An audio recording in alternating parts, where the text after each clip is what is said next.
As already announced, there has been a second list in the lecture which compares traditional goods with digital goods. And in this exercise, you should make this a little bit more concrete and compare books and ebooks, which are digital, from a reader's point of view using the characteristics given in the lecture.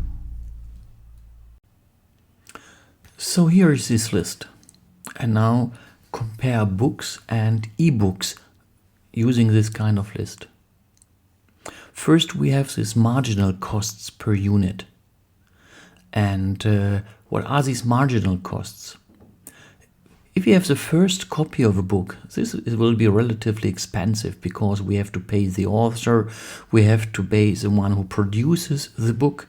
But the more copies of a book you take, the cheaper it will get. And for the digital good, already the second copy of a book will have basically no costs at all. If you have the first copy of a book in a digital form, meaning for example a PDF, you can simply copy this PDF for a price of 0. When it comes to the traditional goods, a paper-based books, you at least have to pay the printing and the paper and so on. It's more energy consuming, etc. So you will never get down to 0. The cost of production is relatively high, but it's high for the traditional good as well, meaning the first version is relatively costly because you have to pay the author. He has to spend quite some time to prepare this book. However, and that's basically the same argument as before, copying is close to 0, as to copy a PDF involves basically nothing.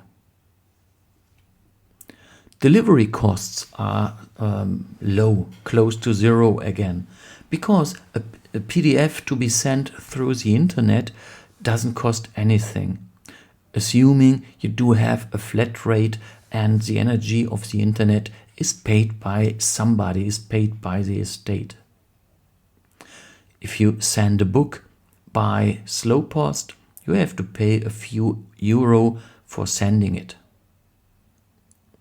The inventory costs are relatively low or 0 as well, because you do not have a shelf where you have to place 1,000 copies of a book.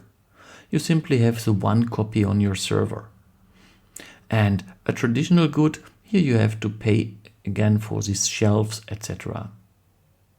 Marketing costs for both, for the e-copy and the paper-based copy, are the same. However, later on, the pricing can vary. So, for example, if you would like to, after a while, to bundle certain books, so all books by the author and give it free, for a special price, that's easily possible.